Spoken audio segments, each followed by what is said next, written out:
மாண்புமிக்க தோழர்களே, அனைத்து கட்சியினுடைய தலைவர்களே, மக்கள் மன்றத்தினுடைய தூண்களாக விளங்கக்கூடிய தோழர் மகேஷ், தோழர் ஜெசி தோழர் அவர்களே, உங்கள் அத்தனை பேருக்கும் நான் சார்ந்திருக்கின்ற இந்திய கம்யூனிஸ்ட் கட்சியின் சார்பாக என்னுடைய பணிவான வணக்கத்தை தெரிவித்துக் கொள்கிறேன். மக்கள் மன்றம் தொடர்ந்து பழங்குடி மக்களுக்கான போராட்டங்களை கையில் எடுத்து நடத்தி கொண்டிருக்கிறது ஊர் அறிஞ்ச விஷயம், உலக அறிஞ்ச விஷயம். ஆனா பட்டா இருக்கு, இடம் எங்கிறது இன்னைக்கு கோஷமா இருக்கு. ஆனா இந்த கோஷம்ங்கிறது மாவட்ட ஆட்சியர் காதுல எப்பவுமே விழுந்துருச்சு. ஆனா அது யார் மூலியமா விழணும் அப்படின்னா டிஆர்ஓ மூலமா வரணும்னு நினைக்கிறாங்க. போன முறை நடந்த கூட்டம் மக்கள் மன்றம் போராட்டமே நடத்தக்கூடாதுன்னு நமக்குன்னு ஒரு ஸ்பெஷல் கூட்டம் போட்ட ஒரே ஆட்சியர் யாருன்னா அது இங்க இருக்கிற கலைச்செல்வி மோகன் தான். அவங்களுக்கு மக்கள் மன்றத்தினுடைய வரலாறு தெரியலன்னு நினைக்கிறாங்க. மக்கள் மன்றத்தினுடைய வரலாறு தெரியலன்னா மக்கள் மன்ற தோழர்களோட அவங்க பழகி பார்த்திருக்கணும், பேசி பார்த்திருக்கணும். இறையன்பு காலத்திலிருந்து செயல்பட்டு இருக்கிற அனைத்து கலெக்டரும் மக்கள் மன்றத்தினுடைய கோரிக்கைகள், பழங்குடி மக்களுடைய கோரிக்கைகள் அத்தனையும் நிறைவேற்றிவிட்டு அவருக்கு போயிருக்கிறாங்க. அது ராஜாராமா இருந்தாலும் சரி, சகாயமாக இருந்தாலும் சரி, ராஜாராம் கலெக்டரா இருந்தாலும் சரி, இதுக்கு முன்ன இருந்த சந்தோஷ் மிஸ்ராவா இருந்தாலும் சரி, இவங்க எல்லாம் வந்து மக்கள் மன்றத்துக்கிட்ட பாடம் கத்துக்கிட்டு போனவங்க தான். இப்ப இந்த அம்மா வேற மாதிரி பாடம் கத்துக்கிட்டு வருது. கலெக்டர் அம்மாவுக்கு வேர்த்துச்சுன்னு சொன்னா டிஆர்ஓ எழுந்து ஒரு பேனை போடுற அளவுக்கு இருக்குது. நீங்க புரிஞ்சுக்கணும். கலெக்டர் போய் பார்க்கணும் அப்படின்னா ஏற்கனவே பூசாரிய தடையா இருந்த மாதிரி டிஆர்ஓ கிட்ட பேசிட்டு தான் கலெக்டர் போய் பார்க்க முடியும். நீ நேரடியெல்லாம் பார்க்க முடியாது. எல்லா பொறுப்பையும் டிஆர்ஓ கிட்ட ஒப்படைச்சிட்டு கலெக்டர் அம்மா ஹாயா இருக்கிறாங்க. ஏற்கனவே தோழர்கள் பேசிட்டாங்க நிறைய. வெறும் நிகழ்ச்சி, விழா, போட்டோ எடுக்கிறது, அது மூலியமா நடத்துறது. கடந்த முறை நாங்கள் வான் பண்ணோம். மக்கள் மன்றத்தின் சார்பாகவே இந்திய கம்யூனிஸ்ட் கட்சி சார்பாகவும் நேரடியாக கலெக்டர் பார்த்து கையில வந்து ஒரு லெட்டர் எழுதி கொடுத்து கண்ணீர் விட்டு கதறி அழுத காட்சி நாங்க நேரடியாக பார்த்தோம். கலெக்டர் மன்னிப்பு கேட்டாங்க. இதே கலைச்செல்வி மோகன் எதுக்கு? தமிழ்நாட்டில் இருக்கிற தொழிலாளிகள் அவங்களுக்கு வேலை வாங்கி கொடுத்தா எனக்கு சம்பளப்படி வேணும், அகவிலைப்படி வேணும், சம்பள உயர்வு வேணும், இபிஎஃப் வேணும், போனஸ் வேணும்னு போராடுறான். ஆனா வடமாநில தொழிலாளிகள் போராட்டம் கிடையாது. நீ 100 ரூபாய் கொடுத்தா காலையில் 6 மணிக்கு எழுந்து சாயந்தரம் 10 மணி வரைக்கும் வேலை செய்யறதுக்கு தயாரா இருக்கிறாங்கன்னு ஒரு பேட்டி கொடுக்குறாங்க. இதை கண்டிச்சு மக்கள் மன்றமும் கம்யூனிஸ்ட் கட்சியும் கடிதம் எழுதி, நீ புதுசா வந்திருக்கிற, நாக்க அடக்கி பேச கத்துக்கணும். நாங்க இது சம்பந்தமா நாங்க திருப்பி அடிக்க ஆரம்பிச்சோமா, போராட்டம் பண்ண ஆரம்பிச்சோமா, வந்த இடம் தெரியாத திரும்பி போக வேண்டி இருக்கும். எனவே வான் பண்றோம்னு சொன்னோம். அந்த கலெக்டர் அம்மா உட்காந்து கதறி எழுதிச்சு, நீங்க சொன்னது உண்மைதான். என்னுடைய குழந்தைகளை நான் கொஞ்சி மகிழ தெரியாத நான் ஒரு ஜென்மமா இருக்கிறேன். என்னுடைய அக்கா திட்டுவாங்க, என்னுடைய வீட்டுக்கார திட்டுவாங்க, நீ குழந்தை கூட கிட்ட கொஞ்சம் தெரியலையே உனக்கு. ஆனா அப்படி பேச தெரியாத, அப்படி கொஞ்சம் தெரியாத ஒரு மாவட்ட ஆட்சியரா நான் இருந்துட்டேன். இனிமே நான் செயல்பட மாட்டேன், நான் நல்லதும் செய்ய முடியல, ஆக நான் செயல்படாம இருந்துருன்னு சொல்லி சொன்னாங்க. நாங்க சொன்னோம், இனிமேல் தான் நீங்க செயல்படணும். நாங்க கண்டிக்கிறதுனால, நீங்க இப்படி கடிதம் கொடுக்கறதுனால இது தவறு, நாங்க உங்களை வான் பண்ணிட்டு விட்டுடுறோம் அப்படின்னு சொன்னோம். அதை தொடர்ந்து சிஐடியினுடைய தொழிலாளர்களுடைய போராட்டம் ரொம்ப விசீகரமா நடந்தது. மாவட்ட ஆட்சியரை எதிர்த்து கம்யூனிஸ்டுகளும் மக்கள் மன்றமும் அன்னைக்கு கலெக்டர் பாதுகாத்தோம். இது யாராவது இங்க இருக்கிற காவல்துறையினர் இருந்தீங்கன்னா இல்ல, இங்க யாருமே கிடையாது. குறிப்பு எடுக்கிற தோழர்கள் யாரா இருக்கிறாங்களா? இல்ல. மக்கள் மன்றம் போராட்டம் நடத்துதுன்னா நீங்க வந்து ஆரம்பத்தில் தெரிஞ்சுக்கணும். ஒவ்வொரு நடவடிக்கையும் ஒவ்வொரு பேச்சையும் ஒரு கேமரா போட்டு போலீஸ்காரன் எடுத்துக்கிட்டே இருப்பான். ஏன் இன்னைக்கு எடுக்கல? எனக்கு வந்ததுல ஒரு கேள்வி நானே இன்ஸ்பெக்டர் கேட்டேன். தேவையில்லைங்க. எதுக்கு தேவையில்லை? அது அவங்க எடுத்தாங்கன்னா அந்த ரெக்கார்டை சிபிஐக்கு வெளியே அனுப்பணும். மாநில செயலாளர் உட்பட, மாநில முதலமைச்சருக்கு உட்பட அது போய் சேரணும் என்ன நடந்ததுன்னு. ஆக இந்த ரெக்கார்டும் இந்த போராட்டமும் வெளி உலகத்துக்கு போகக்கூடாது. இங்க இருக்கிற பத்திரிகை உலகம் இருக்கு இல்ல, அவங்களும் இங்க போகக்கூடாது. தினத்தந்தி இருக்கு, தினகரன் இருக்கு, தினமணி இருக்கு, ஏகப்பட்ட பத்திரிகை துறைகள் இருக்கிறாங்க. ஒரு பத்திரிகை துறை கூட இங்க வந்து என்ன பண்ணல, இத போட்டோ எடுக்கிறதுக்கான இந்த செய்தியை வெளி உலகத்துக்கு சொல்றதுக்கான ஏற்பாடு கிடையாது. ஆக மாவட்ட ஆட்சியரும் டிஆர்ஓ அவனுடைய கண்ட்ரோல்ல பத்திரிகையும் போயிடுச்சு. ஆக பழங்குடி மக்களுடைய போராட்டங்களை, அவருடைய வாழ்வாதாரத்தை, நீங்க படக்கூடிய கஷ்டங்களை வெளி உலகத்துக்கு தெரியாம இருக்கிறதுக்கு பத்திரிகை தர்மத்துக்கு இது நியாயமான கேள்வி கேட்கிறோம். மக்கள் மன்றம் பிரச்சனை கிடையாது. மக்கள் மன்றத்துக்கும் பத்திரிகைக்கும் வேற ஒரு பிரச்சனை இருக்கலாம். ஆனா இது மக்கள் மன்றம் இந்த பிரச்சனையை கையில் எடுக்குதுன்னு சொன்னா, இது பழங்குடி மக்களுடைய, ஒடுக்கப்பட்ட மக்களுடைய இன்னைக்கு சாப்பாடுல ஒரு நாளைக்கு 2 வேளை சாப்பாடு, 1 வேளை சாப்பாடு இல்ல சாப்பாடே இல்லாம யாராவது கொடுத்தா உண்டுங்கிற நிலையில வாழக்கூடிய இந்த மக்களுடைய பிரச்சனையை பத்திரிகை பார்க்கலன்னு சொன்னா, அது பத்திரிகை தர்மத்துக்கு இந்த காஞ்சிபுரம் மாவட்டத்தில் அதை நிலைநிறுத்தலன்னு அர்த்தம். ஆக பத்திரிகையாளர்களும் அப்படி இருக்கிறான். 100க்கும் 200க்கும் 500க்கும் வேலை செய்யக்கூடிய பத்திரிகையாளர்களும் இருக்கிறாங்க. இது ஒண்ணு பதிவு பண்ணிக்கிட்டோம். ஆக இந்த மக்கள் மன்றம் பிரச்சனையா பார்க்காம இந்த மக்களுடைய வாழ்வாதார பிரச்சனையா இருந்தா புதிய தலைமுறையில் இருந்து வந்திருக்கணும், ஜெயா டிவியிலிருந்து வந்திருக்கணும். ஆக இது எல்லாமே மாவட்ட ஆட்சியருடைய கைக்கூலியாக மாறி இருக்குதுன்னு சொன்னா, இது முதல்ல பத்திரிகை துறையும் நாம் கண்டிக்க வேண்டிய கட்டாயம் இருக்கு.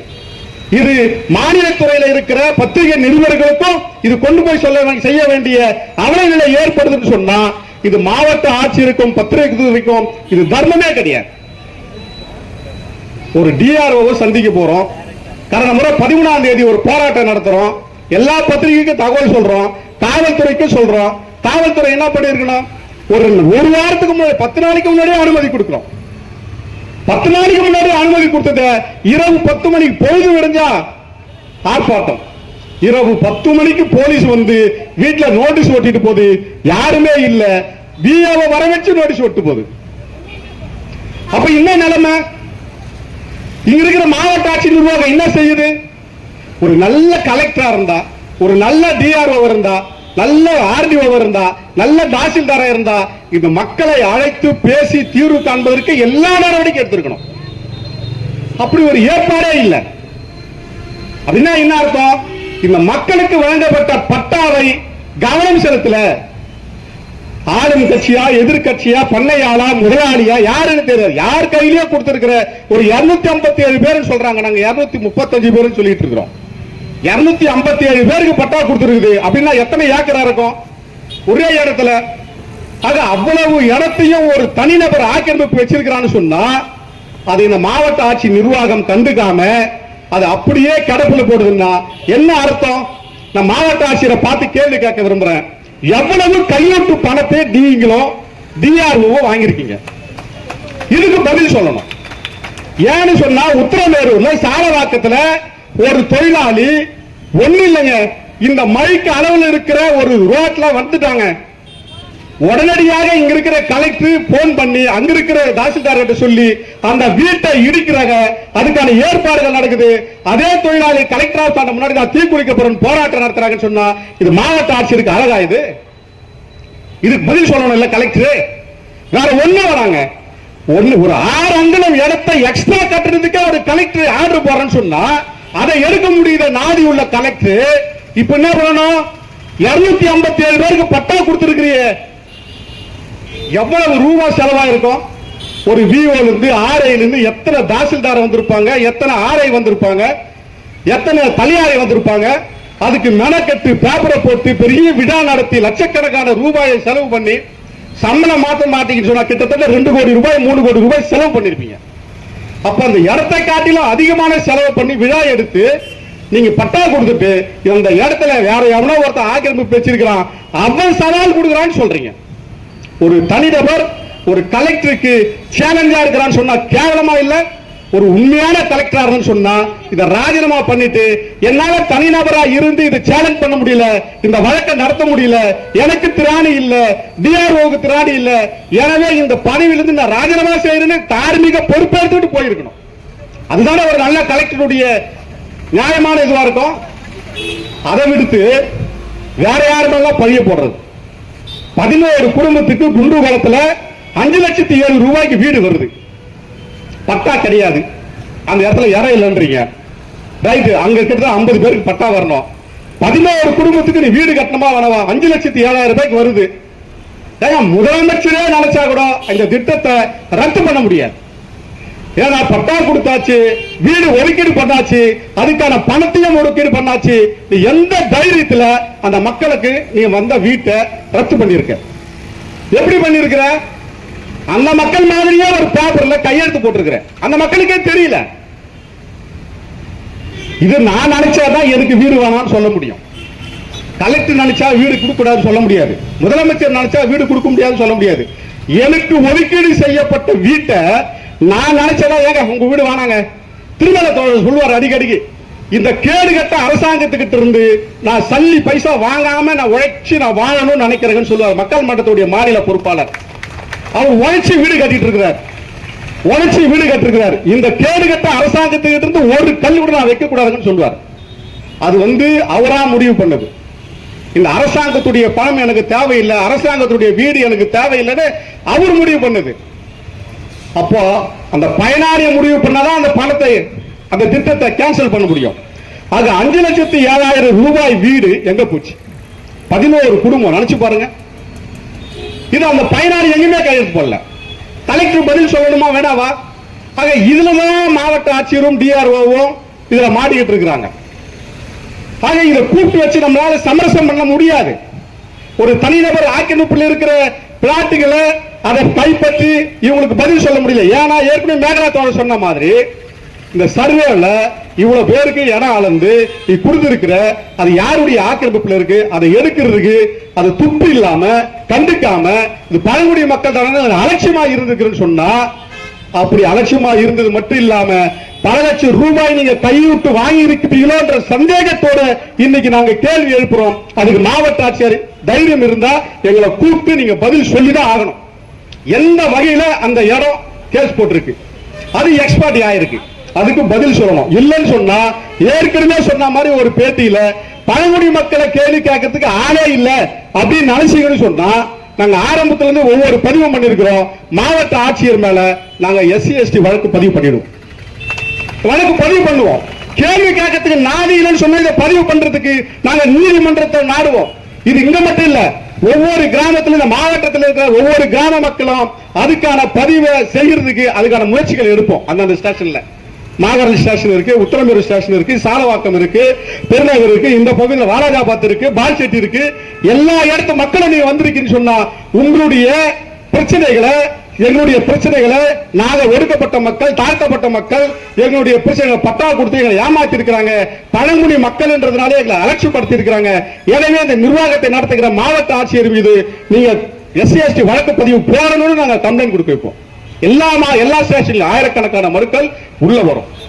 ஆக உடனடியாக தீர்வு காணும்னு சொன்னா மாவட்ட ஆட்சியர் நடவடிக்கைகளை எடுக்கணும். இப்ப என்ன நடக்குது? இப்ப நாங்க வந்த பிறகு எங்களுடைய கதவு ஓப்பன்லயே இருக்கு. அந்த அம்மா போடுறாங்க ஒரு செய்தி, மக்கள் மன்றம் நீங்க போராடுறீங்க, மக்கள் மன்ற தோழர்கள்லாம் கூட்டிட்டு வாங்க, எங்களுடைய கதவு என்னைக்கும் மூடுறது கிடையாது, நாங்க திறந்தே இருக்கிறோம், உங்களுடைய பிரச்சனைய நீங்க வந்து சொல்லுங்க, நாங்க தயாரா இருக்கிறோம் உங்களுடைய பிரச்சனையை தீர்க்கிறது. இவ்வளவு நாளா எங்க போன இந்த கலெக்டர்? இவ்வளவு நாளா எங்க போச்சு? படு கேவலங்க. 13ஆம் தேதி நடந்த போராட்டத்தில் 10 மணிக்கு காவல்துறை கிட்ட சொல்லி அனுமதியை மறுத்துருங்க, எங்க மானம் போயிடும். மாவட்ட ஆட்சியினுடைய நிர்வாகத்தில் கொண்டு கேவலமா பேசுவாங்க. நாங்க அப்படி நடத்த தோழர் சொன்னார்ல, மகேஷ் தோழர் நல்லா சொன்னார். இந்த மாநகராட்சியை பத்தி அது பேசினா இன்னும் 1 மணி நேரம் தோழர் இருக்காங்க. ஏங்க காவல்துறைக்கும் மாவட்ட ஆட்சி நிர்வாகத்துக்கும் சொல்றேங்க, நீங்க இனிமேல் இந்த இடத்துல எங்களுக்கு வேணும்னாலும் நீங்க இங்கதான் போராட்டம் பண்ண நடத்த முடியாதுங்க. இந்த இடத்துல நடத்த முடியாது. மாநகராட்சியுடைய ஒட்டுமொத்த கழிவு நீரும் வாசனையோ துர்நாற்றமோ இந்த இடத்துல இருக்கிறதுக்கு நீ சொன்னாவே நீங்க இந்த இடத்துல போராட்டம் நடத்த நாங்க நடத்த மாட்டோம். அவ்வளவு கேவலமா இந்த இடத்துல இருக்கு. ஆனா இந்த இடத்த பொண்ணான நினைச்சுக்கிட்டு அவங்க பதில் கொடுக்குறானுங்க. டீச்சர்ஸ் எல்லாம் உள்ள வருவாங்களா, மாணவர்கள்லாம் உள்ள வருவாங்களா, அட்மிஷன் போடுமா, அந்த மக்களுக்கு எல்லாம் இடங்கெல்லாம் அந்த மக்கள் மன்றம் இருப்பாங்களா, எனவே அது உள்ள போக முடியாது, அவங்களுக்கு அட்மிஷன் போடணும், உங்களுடைய குரல்லாம் எதிரொலிக்கும், எனவே இதுக்கு தடங்களா இருக்கும், அதனால 19ஆம் தேதி வரைக்கும் நீங்க போராட்டம் நடத்த வேணாம். எங்க கேவலமா இல்ல? இதே இடத்துல கூடுறோம், ஒரு பள்ளி மாணவர்கள் பொதுமக்கள் இந்த இடத்துல சாமியார் ஊர்வலமோ பள்ளி மாணவர்களும் நடுவு வீதியில போறானுங்க. கேட்டோம், இதே இடத்துல கேட்டோம், ஏங்க ஒரு மூலையில உட்காந்து அமைதியான வழியில போராடுகிற நாங்க எங்க இங்க நடுவூர் ரோட்ல வந்து போராடி கோஷம் போட்டுக்கிட்டு போயிட்டு இருக்கிறாங்க, அது போக்குவரத்து நெரிசல் இல்லையா? இது அநியாயங்கன்னு கேட்டா டிஎஸ்பி சொல்றாரு, மேல இருந்து வந்த தகவலுங்க, உங்களுக்கு அனுமதி கொடுங்க. என்னங்க பண்ண முடியும்? அப்ப மேல இருந்த தகவலை யாரு சொல்ற நீ வந்து அனுமதி மறுக்கிறீங்க? கலெக்டரா கேக்குறோம். ஆமா கலெக்டர் தான் சொல்றாங்க. ஏங்க கேவலமா இல்ல இந்த நிர்வாகத்துக்கு? காவல்துறை ஒரு தன்னிச்சையாக அவருடைய உரிமையை கையில் எடுத்து இது அனைத்து கட்சியாலும் முடிவு செஞ்ச இடங்க. இதுக்கு மாவட்ட ஆட்சியர் சொன்னாங்க இடையிலன்றாங்க. நேரத்துக்கு வந்து ஒட்டுறாங்க மீண்டும். என்னது, நீங்க ஒவ்வொரு ஆளும் 10 பேருக்கு சமம், நான் போக்குவரத்து நெரிசலா இருக்கோம், உங்களை ஒவ்வொருத்தரும் அடக்கிறதுக்கு 4 போலீசார் எங்களுக்கு தேவைப்படுது, எனவே தகுந்த போலீசார் உங்களை கட்டி காக்குறது எங்க கையில இல்ல, எனவே உங்களுக்கு அனுமதி மறுக்கப்படுது. ஏங்க ஒரு போலீஸ் சொல்ற காரணம் இதுவா இருக்க முடியுமா? இப்ப தமிழை கட்டுப்படுத்துறதுக்கு 5 போலீஸ் வேணும்னு சொல்றாரு, லாரன்ஸை கட்டுப்படுத்துறதுக்கு 5 போலீஸ் வேணும்ன்றார். அப்ப நாங்க எல்லாம் 5 போலீஸ், நாங்க எல்லாம் எப்பவே போலீஸ்காரன் மாறி இருக்கணும், இப்ப போலீஸ்காரெல்லாம் வெளியே வந்திருக்கணும். இப்படி எழுதி ஒரு போலீஸுக்கு ஒரு அனுமதி மறுப்புன்னு ஒட்டுறாங்க. அதை போராடி தான் நாங்க அந்த அனுமதி வாங்கி இருக்கிறோம். அனைத்து கட்சி தோழர்களும் இன்ஸ்பெக்டர் பார்த்து தான் பேசியிருக்கிறோம். இப்ப கூட எந்த இதுவும் இல்லை. இது வெளி உலகம் தெரியாத, கேமரா கிடையாது, போட்டோ கிடையாது, போலீஸ்காரர்கள் எந்த டிஸ்டர்பும் பண்ணாம இது அப்படியே அழுத்தணும்னு பாக்குறாங்க. இப்பதாங்க அந்த கையில் எடுக்கிறதுக்கான அந்த நிலத்தை கையில் எடுத்து அது அரசாங்கம் அதை கொடுக்கணும்னு நினைக்குது. கமல்நாதன் சொன்ன சட்டசபையில எதிரொலிக்கிறதுக்கான வேலைகள் மக்கள் மன்றம் பண்ணுது. இப்போ அதன் மூலியமா மத்தவங்க நீங்க எல்லாம் என்ன பண்றீங்க? மத்த எம்எல்ஏ பிடிக்கலாமா, எம்பியை பிடிக்கலாமா, உள்துறை செயலாளரை பிடிச்சி நம்ம வந்து இந்த போராட்டத்தை தடுத்து நிறுத்தலாமான்னு இதே டிஆர்ஓ கலெக்டரும் அவங்க நடத்துறாங்க. ஏங்க கலெக்டர் என்ன நினைச்சுக்குது, நம்ம வீட்டுக்காரு அங்கங்கிறாரு, சட்டசபையில உள்துறை செயலாளர் ஆகிறாரு, அவரு ஒரு ஐஏஎஸ் ஆகிறாரு, முதலமைச்சருக்கு நெருக்கமா இருக்கிறாருன்னா இது மக்கள் மன்றத்தில் இந்த பப்புல வேக. அவங்களாம் கூட கம்யூனிஸ்ட்கள் இருக்கிறாங்க, பகுஜன் சமாஜ் பார்ட்டி இருக்கு, திராவிட கழகங்கள் இருக்கு, விடுதலை சிறுத்தைகள் வலுவா இருக்காங்க. இதெல்லாம் நீங்க பேசுறது நீங்க அது தவறு. நாங்க மோகன் மேல நாங்க இன்னும் கைய வைக்கல. மோகன் எப்பேற்பட்டவர் உள்ள இருக்கு. நாங்க மோகனை பேச ஆரம்பிச்சுமா கலைச்செல்விக்கு ஆட்டம் கண்டுடும். என்ன பார்வதியும் பரமசிவமா நீங்க இருக்கிறீங்கன்னு சொன்னா நாங்க பரமசிவனை கைய வச்சுமா பார்வதி ஆடிடும், பார்வதியை கைய வச்சுமா பரமசிவன் போயிடுவாங்க. ஆக இது நல்லது கிடையாது. டிஆர்ஓ பேச்சை கேட்டுக்கிட்டு கலெக்டர் அம்மா ஆடுறாங்கன்னா உண்மையாவே சொல்றேன், டிஆர்ஓ உடனடியாக கலெக்டரே பரிந்துரை பண்ணி உடனடியாக நீங்க மாத்திடுங்க. இல்லைன்னா நாங்க மாத்த வைக்கிறதுக்கான அனைத்து ஏற்பாடுகளும் பண்ணிட்டு கூடிய சீக்கிரம் ஒரு போயிடுறேன்னு சொல்லி இருக்கிறாங்க. அனுப்புறதுக்கு ஏற்பாடு நடந்துட்டு இருக்கு. இன்னும் 10 நாள் என்னாகும். ஆக இந்த மக்கள் பெரும் பிரச்சனை இருக்கிறாங்கன்றது கலெக்டர் வந்து புரிஞ்சுக்கணும். ஏங்க அவங்களுக்கு பட்டா கொடுத்துருக்கீங்க, பட்டா கொடுத்துட்டு பிறகு அந்த இடத்தை காலி பண்ண சொல்லி அந்த ஊராட்சி மன்றத்தில் இருக்கிற தலைவர் காலி பண்ண சொல்றாங்க. அவங்க எங்க போவாங்க? அவங்க கட்டி கொடுத்துருக்கிற குவார்டர்ஸுக்கு போறாங்க. அவங்க மாமா மச்சான் இருக்கிற இடத்துல ஊத்துக்காட்டுலயோ மலையாங்குளத்திலயோ இல்ல வந்து சிங்காரி வாக்கத்துக்கோ போய் ஒரே குடும்பத்துல 2 குடும்பம் 3 குடும்பம் இருக்கு. அப்ப அந்த ஊராட்சி மன்ற தலைவர் என்ன சொல்றேன்னா, நாங்க 20 பேருக்கு 30 பேருக்கு 50 பேருக்கு தான் நாங்க வீடு கட்டு கொடுத்தோம், நீங்க 150 குடும்பம் உள்ள வந்துக்கிறீங்களே, ஐயோ இது ஆகாது. உடனே அவரு என்ன பண்றாருன்னா போலீஸ் ஸ்டேஷன் அவரு ஒரு கம்ப்ளைண்ட், சொந்தக்காரவெல்லாம் உள்ள வந்துட்டான், எல்லாரையும் கூட்டிட்டு வந்துட்டாங்க, உள்ள இருக்கிறவங்கள அப்புறப்படுத்தி வெளியே அனுப்புங்க அப்படின்னு. போலீஸ் என்ன பண்ணுது? அப்போ குவார்டர்ஸுக்கு போகுது, ஊத்துக்காடுக்கு போகுது, மலையாங்குளத்துக்கு போகுது, இங்க இருந்து சிங்காரி வாக்கத்துக்கு போகுது, இங்க அந்த பக்கம் நெய்குப்பத்துக்கு போகுது. அங்கெல்லாம் போயிட்டு அனுமதி இல்லாம பட்டாதாரர் இல்லாம அந்த குடும்பம் இல்லாம யாரெல்லாம் தங்கி இருக்கிறீங்களோ அதை கணக்கெடுக்க பாக்குது. அப்போ நீ பட்டா கொடுத்தவருடைய விளைவு என்ன ஆயிடுச்சுன்னா, அவன் சொந்த ஊர்லயே முடிச்ச போட்ட இடத்துல இருக்க முடியல, இன்னொரு இடத்துல நீ குவார்டர்ஸ் கட்டி கொடுத்துருக்க அங்கேயும் இருக்க முடியல, பட்டா கொடுத்துருக்கிற அந்த இடத்துலயும் போய் போட்ட முடியலன்னா இந்த மக்களை நீங்க என்ன நினைச்சிட்டு இருக்கீங்க? இந்த மக்களை, பழங்குடி மக்களை நீ என்ன புழு நினைச்சிட்டு இருக்கிறியா? எப்படி இது எப்படி வேணாலும் நசுக்கலாம் நினைச்சினா மக்கள் மன்றம் இருக்கிற வரைக்கும் உங்களால ஒண்ணுமே செய்ய முடியாது. பொதுவுடைமை கட்சிகள், இந்திய கம்யூனிஸ்ட் கட்சி இருக்கிற வரைக்கும் ஒண்ணும் பண்ண முடியாது, விடுதலை சிறுத்தைகள் கட்சியில் இருக்கிற வரைக்கும் ஒண்ணும் பண்ண முடியாது. ஏதோ மக்கள் மன்றம் மட்டும் இருக்குது நினைச்சேன்னு சொன்னா கலெக்டருடைய டிஆர்ஓடைய கையாளாகத்தான முட்டாள்தானம், அது முட்டாள்தானம். ஆர்வம் தோழர்லாம் பேசுறாங்க, காஞ்சாமலாம் பேசுறாங்க. இந்த ஆர்எஸ்எஸ் இந்த சட்டைக்குள்ள, காக்கி சட்டைக்குள்ள, ஒயிட் கலர் ஜாபுக்குள்ள ஆர்எஸ்எஸ் முதலாளித்துவமும் பிஜேபியும் உள்ள இருக்கு. இது எல்லாம் உடைச்சு எரியணும்னு சொன்னா இது எல்லாருமே ஒன்னா சேர்ந்து நாங்க இதை செய்வோம். ஒரு பெரிய பயம், இங்க அனுமதி இல்லைன்னு சொன்னா நாங்க எல்லாம் அங்க போய் உள்ள உட்கார்றதுக்கு ஏற்பாடு. உடனே என்ன பண்ணிட்டாங்க, மொத்த பேரும் கலெக்டருக்கு பாதுகாப்பு போட்டு வாசல்ல நூத்துக்கணக்கான போலீஸ் அந்த இடத்துல யாரும் உள்ள போய் மனு கொடுக்க முடியாது, அவ்வளவு போலீஸை போட்டு அங்க தடுத்து நிறுத்துக்கான ஏற்பாடு. நாங்க என்ன சொல்றோம், ஒரு மெசேஜ் இப்ப போட்டிய, ஏமா ஜெசி அம்மா, மகேஷ் அம்மா வாங்க, உங்க பிரச்சனையை நாங்க பேசி அனுப்புறோம், ஒரு தீர்வு காண்றோம் வாங்கன்னு கூப்பிட்டு வச்சு பேசுறதுக்கு உனக்கு என்ன உழப்பு, இதை விட வேற என்ன வேலை? டிஆர்ஓ கீழே இருக்கிற அதிகாரி ஓயோல இருந்து இருக்கிற போலீஸ்கார கொஞ்சம் கேட்டு கூட சொல்லுங்க. ஓயோல இருந்து ஆபீஸ் அசிஸ்டன்ட்ல இருந்து A1 A2 A3 வரைக்கும் அங்க இருக்கிற டிடில இருந்து எல்லாரையும் தினந்தோறும் ஆளை என்ன பண்ற ஏழை விடுறான் டிஆர்ஓ. அங்க ஏழை விட்டு என்னென்ன வேலை செய்யறாங்க, எங்க போறாங்க, எங்க வராங்க, டிரைவர் உள்படங்க எல்லாரையும் சேஞ்ச் பண்ணி எல்லாரும் அன்னன்னைக்கு இருக்கிற அப்டேட்டை உடனே அவருக்கு சொல்லிடணும்.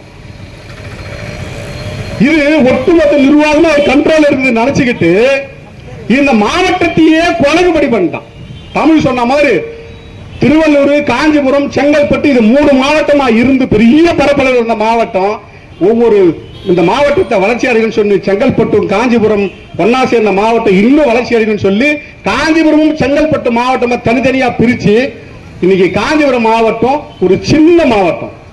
ஒரே ஒரு ஆர்டிஓ செய்ய வேண்டிய வேலையை இந்த கலெக்டர் செய்யறாங்க. அதுக்கு ஒரு டிஆர்ஓ, ஏங்க கலெக்டரும் டிஆர்ஓவே தேவையில்லைங்க. ஒரு ஆர்டிஓ செய்ய வேண்டிய வேலையை ஆர்டிஓ டிஆர்ஓ கலெக்டர் நாங்க உட்காந்துக்கிறோம் சொன்னா இன்ன வரைக்கும் போய் பார்க்க முடியல. எப்ப பார்த்தாலும் விசி விசின்னு video conference video conference video conference. மக்களை சந்திக்காத ஒரே கலெக்டர் இருந்தாங்க. ஆர்த்தி சிவராத்ரையா 2 பேர் இருந்தாங்க.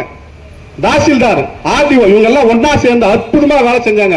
அதனுடைய வெளிப்பாடு தான் அந்த பகுதியில் இருக்கிற குவார்டர்ஸ் எல்லாம் மக்களுக்கு அவங்க செஞ்சு விட்டு போன வேலையை ஃபாலோ பண்ணாதனாலதான் இன்னைக்கு இந்த போராட்டங்கள். அவங்க செஞ்ச வேலையை கூட இன்ன வரைக்கும் தொடர்ச்சியான வேலைகள் செய்யாம அப்படியே ஏசி காத்துல அப்படியே உட்கார்ந்துட்டு இருக்கிறாங்க கலெக்டரும் அவங்களும். உங்களால அந்த இடத்தை ஆக்கிரமிப்பான இடத்தை நீங்க எடுக்க முடியலன்னா சொல்லுங்க, மக்கள் மன்றத்துக்கிட்ட கொடுத்துருங்க. நாளைக்கே மொத்த பேர் அது உள்ள இருக்கும், அந்த இடத்துல இருப்போம். ஒரு செகண்ட்ல நாங்க உள்ள அந்த இடத்துல வீடு கட்டியிருப்போம். ராஜாராம் வருவாய்த்துறை அதிகாரி அவர்கள் எங்க கிட்ட சொல்லி மனு கொடுக்கும் போது சொன்னாரு, நீங்க எல்லாம் கோழையா இருக்கிறீங்கப்பா, உங்க மக்கள் எல்லாம் கோழையா இருக்கிறாங்க, இடத்த காட்டினாங்கல்ல போய் கொட்டா போடுங்க.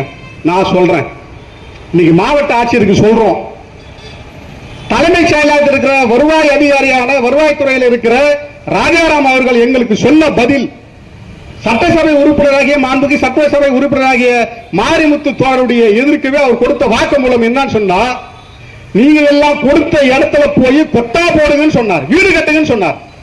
தோழரை நீங்க சொல்லுங்க, அந்த சர்வே நம்பர் இருக்கு, ஏற்கனவே நம்ம காஞ்சாமதன் தோழர் சொன்ன மாதிரி சர்வே நம்பர் இருக்கு, கொட்டா போடுவதற்கு நம்ம தயாராகணும்னு சொன்னா அந்த இடத்துல போயிடலாம். அப்போ மாரிமுத்து தோழரையும் ராஜாராமையும் முத்தரசன் தோழரை வரவழைச்சி கூட நாம அந்த இடத்துல கொட்டா போடுறதுக்கான நிலைமையை ஏற்படுத்துற நிர்வாகம் இருக்கணுமா வேணாமான்னு அவங்க முடிவு பண்ண அவங்க பார்த்துக்கிட்டோம். எனவே மாவட்ட ஆட்சியருக்கு மீண்டுமாக சொல்றோம், நீங்க ஒரு பெண் தோழர், சில விஷயங்கள் இருக்கு, மோகன் தோழர் ஒரு நல்ல தோழர், நீங்களும் போராடி நீங்க வந்திருக்கிறீங்க, அதனால உங்களால எந்த அலிகேஷனும் வேணான்னு சொல்லிதான் மக்கள் மன்றம் பலமுறை யோசனை பண்ணது. அதனால தான் நீங்க வடமாநில தொழிலாளிகளை நீங்க ஆதரவிச்சு நீங்க பேசும்போது கூட மக்கள் மன்றம் அதை போராட்டத்தின் வாயிலாக சொல்லாமல் கடிதத்தின் மூலமாக கம்யூனிஸ்ட் கட்சியும் மக்கள் மன்றமும் கொடுத்துச்சு, கண்டிச்சு. இப்போ அப்படி கிடையாது. டிஆர்ஓ ஒதுக்கப்பட்ட இடத்துல இருந்து வந்திருக்கிறாரு, அந்த இடத்துல இருந்து வந்ததுனால நாங்களே எவ்வளவு பொறுத்து போயிட்டு இருக்கிறோம். நீங்க என்னன்னா வேலை பாக்குறீங்க, என்னன்னா செய்யறீங்க, எப்படிலாம் எங்களை வாட்ச் பண்றீங்க, யார் யார் யாருடைய பின்னணி, இது எல்லாம் டிஆர்ஓ ஆளை விட்டு கேவலமாக நடக்கிற ஒரே டிஆர்ஓ தான். ஆக ஒடுக்கப்பட்ட வகுப்பிலிருந்து வந்ததுனால அவர் பெருசா எங்களால பேச முடியல. தயவு செய்து நீங்களா எந்த புள்ளியும் வாங்காம இங்கிருந்து மாற்றத்தில் வாங்கிக்கிட்டு போனீங்கன்னா அது நல்லதுன்னு சொல்லி வாய்ப்பளித்த தொழிலுக்கு நன்றி கூறி முடித்துக் கொள்கிறேன். நன்றி, வணக்கம்.